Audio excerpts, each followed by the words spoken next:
자, 오늘은 교회력으로 부활절 7번째 주일입니다. 오늘 교회에 오시면서 어떠셨습니까? 나무 잎새가 푸르고 꽃들도 너무 예쁘지 않았습니까? 네. 그렇죠. 네, 너무 세상에 5월이라서 그런가 모든 것들이 싱그러워지고 있습니다. 자, 그런데 우리가 살아가는 이 세상은 특별히 정치, 사회, 외교적으로 많은 이슈들이 있습니다. 근데 이런 이슈들 가운데 좋은 합의가 이루어지지 않고 갈등하는 부분들이 우리가 사는 이 세상 가운데는 너무나 많이 있습니다. 사람들이 어떠한 이슈가 있을 때 이런 이슈들에 대해서, 문제들에 대해서 잘 합의를 이루지 못하는 이유는 굉장히 다양합니다. 자, 그리고 또 이러한 문제들이 있을 때 이 문제를 놓고 협상을 하는 주체들 사이에서 서로 의견이 대립할 때도 있죠. 자, 그러다 보면 이것이 극단으로 치닫게 되면 어떤 상황까지 가게 되냐면 상대방을 굴복시켜야겠다, 내 발밑에 좀 눌러야겠다라는 그러한 감정까지도 일어나게 됩니다. 자, 이런 것들은 인간의 본성인 경쟁심의 발로라고 할 수 있습니다. 몇 년 전에 2021년에 그 넷플릭스에서 방영된 오징어 게임이라는 한국 드라마가 있습니다. 이거 안 보신 분들 없으시죠? 거의 다 대부분 보셨을 텐데, 자, 이 드라마는 돈이 없어서 벼랑 끝에 몰리게 되는 이 456명의 참가자가 3,800만 달러, 우리나라 돈으로 456억 원 정도의 돈을 얻어서 최후 승리가 되기 위해서 목숨을 걸고 도전하는 것을 다룬 드라마입니다. 몇 년 전에 이 드라마가 전 세계적인 흥행을 할 수 있었던 것도, 그리고 이 드라마를 통해서 인간이 얼마나 경쟁심에 있어서 관심이 많고 그러한 것들을 지향하는 삶들을 살고 있는지를 보여주는 한 단면이라고 할 수가 있습니다. 자, 그러므로 사실 인간이 경쟁에서 승리함을 통해 얻는 쾌감은 본능에 가깝습니다. 그래서 사람들은 경쟁 상황에 들어가게 되면 어떠한 희생도 마다하지 않으려고 합니다. 자, 이러한 경쟁심은 나와 타인 사이에만 존재하는 것이 아니라 가장 친밀한 부부 사이에서도 존재하는 것이기도 합니다.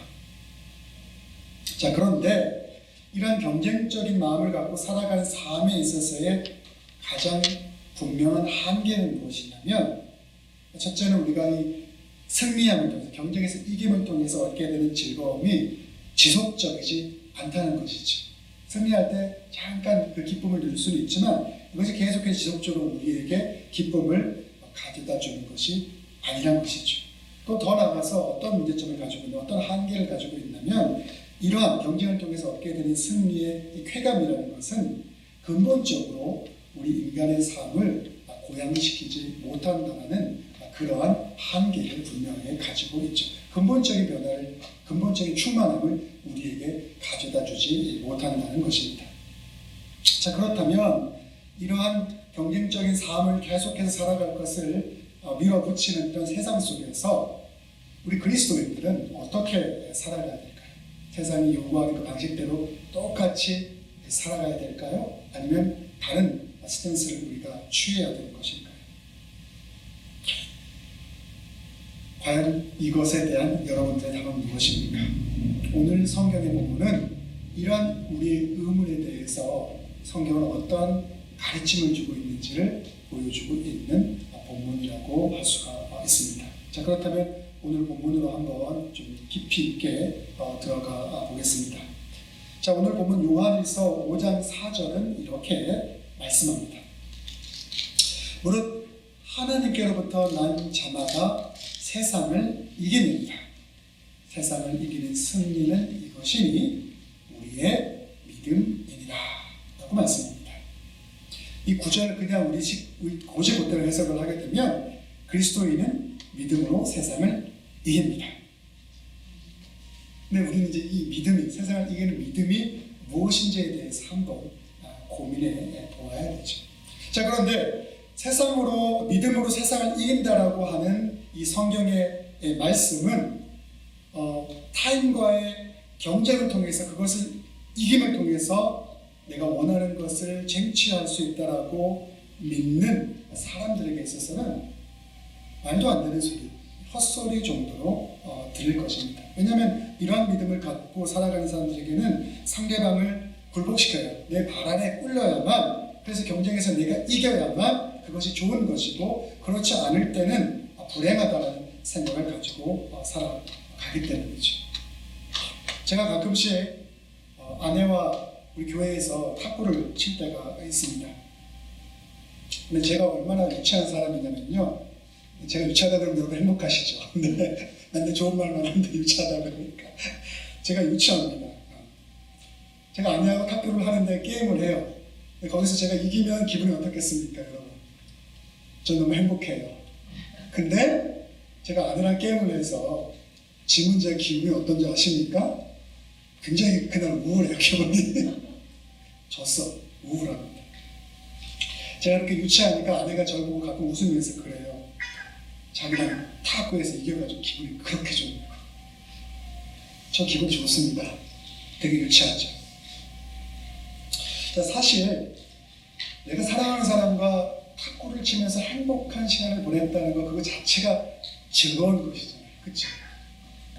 그런 의미에서 본다면 제 아내는 저보다 마음이 진짜 넓고 여유로운 사람이에요. 저한테 탁구를 쳐도 별로 화를 안 냈거든요. 저는 아내한테 탁구를 치면 괜히 그것 때문에 내가 왜 졌을까 이런 생각을 하는데, 거기에 비하면 저는 굉장히 경쟁심이 강한, 승부욕이 강한 그러한 사람이라고 할 수가 있죠. 여러분, 우리가 살면서 참된 승리를 우리가 믿음을 통해서 얻는 것이 무엇이라고 생각하십니까? 그것은 상대방을 굴복시키는 것을 통해서 얻는 기쁨이 아니라 오히려 자기 자신을 이기는 것입니다. 그런데 문제는 많은 사람들이 자기중심적이어서 자기 자신을 이기는 것을 제일 힘들어하죠. 그래서 자기 자신과 승부를 보기보다는 항상 타겟을 밖으로 돌리려고 합니다. 밖에서 싸워서, 사람들과 싸워서 이기는 것이 자기 자신을 이기는 것보다 사실은 훨씬 쉬운 일이거든요. 그래서 눈을 항상 밖으로 돌려서 자기가 싸워서 이기는 대상들을 찾는 그러한 모습으로 살아가는 것들이 사람들의 많은 모습이라고 할 수가 있죠. 자, 그런데 이런 삶을 쫓아가는 사람들에게 오늘 성경 본문 요한일서 5장 4절은 이렇게 다시 말씀하죠. 세상을 이기는 승리는 이것이니 우리의 믿음이다 라고 말합니다. 자, 그렇다면 다시 말씀드리겠습니다. 여기서 말하는 믿음이라는 것은 뭘까요? 세상을 이기는 믿음은 자기 문제와 연결되어 있다는 것을 말합니다. 우리 흔히들 이 구절을 보면 예수님에 대한 믿음이 좋아하는 세상을 이길지 그렇게 해석하는 게 아니라, 이것을 좀 더 심도 있게 우리가 본다면, 우리가 세상을 이기는 믿음을 가지고 산다는 것은 자기와 관련되어 있는 그 문제와 연결되어 있는 것을 깨달음을 통해서 자기 스스로를 이기고 극복할 수 있는 그러한 성숙의 모습으로 우리가 성장하고 자라나가야 하는 것을 말씀하고 있는 것이죠. 그걸 좀 쉽게 표현한다면 이런 것이죠. 다른 사람을 굴복시키거나 자기의 뜻에 맞도록 고치려고 하는 것이 아니라 오히려 자기 스스로의 문제점과 단점들과 사랑이 없음을 고친다는 의미를 가지고 있는 것이죠. 그것이 세상을 이기는 믿음을 가지고 살아가는 것이죠. 그래서 성경은 믿음을 강조합니다. 구약 성경에 나오는 신앙의 아버지라고 하는 아브라함도 믿음을 통해서 참된 생명을 얻었습니다. 또한 신약 성경에 나오는 사도 바울은 믿음만이 우리가 궁극적인 차원에서 의로워질 수 있는 유일한 길이라고 말씀했죠. 근데 그들이 말하는 믿음의 공이 무엇이냐면, 하나님을 구체적으로 체험하고 그 사랑의 풍성한 크기를 통해서 자기의 삶이 변화받은 그런 놀라운 역사와 경험을 통해서 스스로가 자기의 삶을 변화시킬 수 있는 그러한 모습으로 변화되었다. 그리고 그것을 증거하고 있는 사람이다. 그것이 바로 믿음을 통해서 그들의 삶이 누렸던 생명이고 풍요로움이라고 할 수 있는 것이죠. 자, 그렇다면 다시 한번 묻습니다. 세상을 이긴다는 믿음은 무엇일까요? 우리는 이것에 대한 교리적인 답을 너무나 잘 알고 있습니다. 하나님을 믿고 예수 그리스도를 향한 믿음을 통해서 우리가 세상을 이긴다는 것이죠. 그런데 더 중요한 것은 이것이 더 우리에게 중요한 것으로 우리가 받아들여야 되는 부분은 무엇이냐면 어떻게 이 부분을 우리의 삶 속에 구체적으로 적용하는 것 그리고 실천하는 것이 중요합니다. 무엇이 중요하다고요? 우리가 믿음을 통해 세상을 이긴다는 것은 그냥 믿음이라는 것을 되뇌기고 믿음이 좋아야 되고 단지 그것을 말하는 것이 아니라 우리의 삶 속에서 이것을 구체적으로 사랑을 통해서 구체적으로 적용하고 어떻게 사랑을 통해서 이것을 구체적으로 실천할 수 있느냐를 통해서 드러나야 된다는 것이죠. 이것이 중요한 것이죠. 그래서 오늘 본문 1절은 이렇게 말씀하고 있어요. 예수께서 그리스도이심을 믿는 자마다 하나님께로부터 난 자니 또한 나으신 이를 사랑하는 자마다 다 그에게서 난 자를 사랑하느니라. 이 구절이 의미하는 바가 무엇일까요? 이것은 믿음이 있는 자는 사랑을 한다는 거예요. 믿음이 있는 자는 구체적으로 세상 가운데 사람들을 사랑하고 하나님을 사랑함으로 그 사랑을 드러내고 살아가는 이들이라는 것을 말씀하는 거죠. 그래서 성경이 증언하는 믿음과 사랑은 별개의 것이 아니라 하나로 연결되어 있는 것이죠. 만약 우리가 얼마나 그리스도교의 신앙의 깊이로 들어왔는지를 알고 싶다면 간단합니다. 우리에게 사랑의 능력이 얼마나 나타나는지를 살펴보면 됩니다. 그것으로 우리의 믿음이 자라고 있는지를 우리는 확인할 수 있는 거예요. 왜냐하면 사랑의 능력이라는 것이 곧 세상을 이기는 힘이기 때문입니다. 자, 오늘 본문 1절은요 사실 두 문장으로 구성되어 있습니다. 그 첫 번째 문장은 무엇이냐면 예수가 그리스도이심을 믿는 사람은 다 하나님에게서 태어났습니다 라고 말씀하고 있습니다. 자, 오늘 우리가 어머니의 날이지만 오늘 우리가 세상에 태어난 것은 육신의 부모님 때문입니다. 그렇지 않습니까? 안 그렇습니까? 그렇죠. 네. 그렇지만 그리스도인은 누구입니까?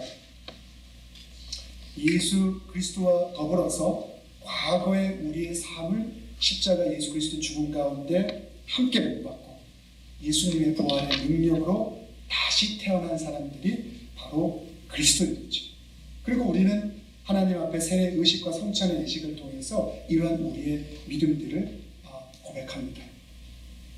그래서 오늘 본문이 이렇게 우리들에게 예수가 그리스도를 믿는 사람은 다 하나님에게서 태어났다라고 말씀하고 있는 것이죠. 다시 말한다면 그리스도인은 예수 그리스도와 새로운 관계를 통해서 자신의 인생과 세상을 새롭게 보는 사람들이라는 것을 말씀하고 있는 것이죠. 자, 그리고 오늘 보면 1절의 두 번째 문장은 또 어떻게 되어 있냐면 이렇게 말씀하고 있어요. 낳아주신 분을 사랑하는 사람은 다 그분이 낳으신 이도 사랑합니다.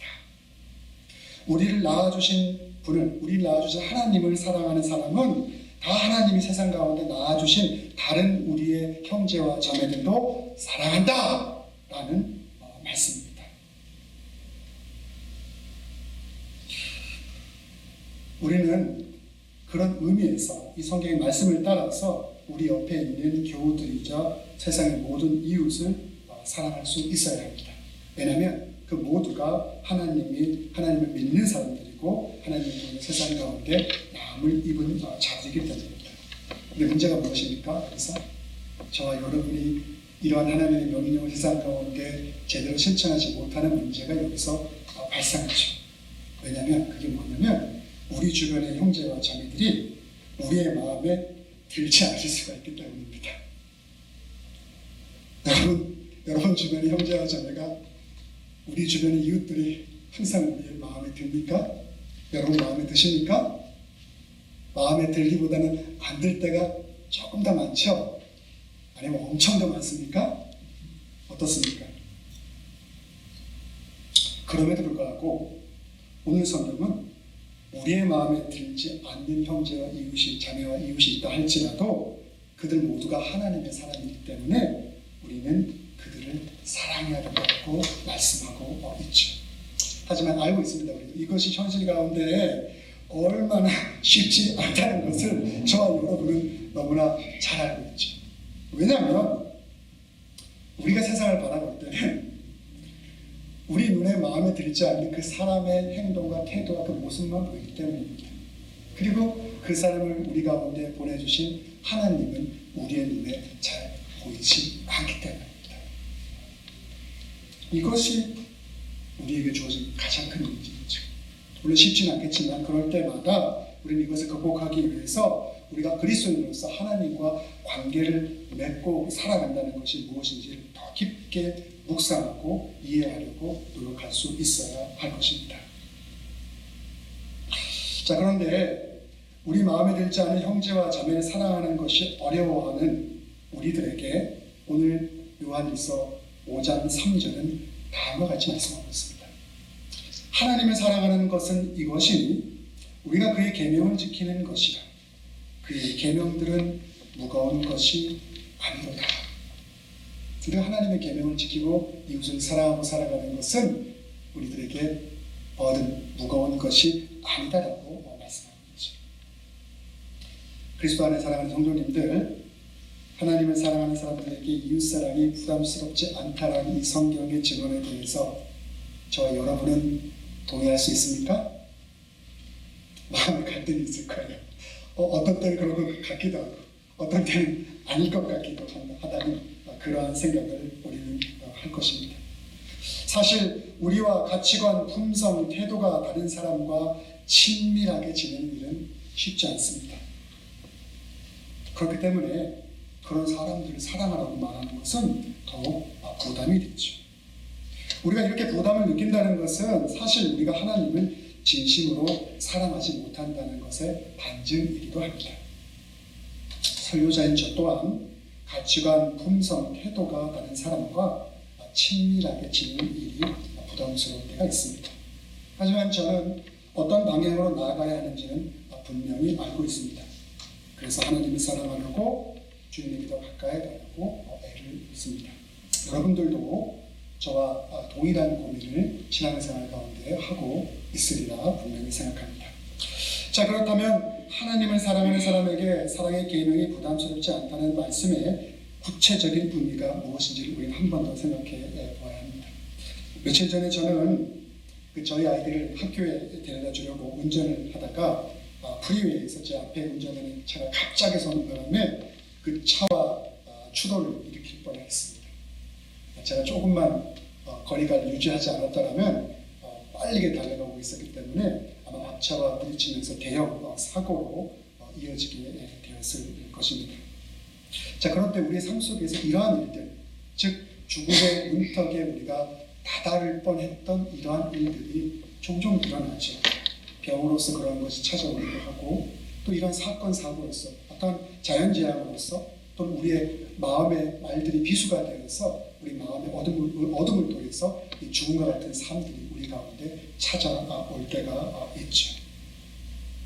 우리 인생에서 이러한 일들을 경험할 때마다 우리가 이 하루를 생명을 가지고 살아가는 것이 얼마나 놀라운 축복인지를 다시 한번 깨닫게 됩니다.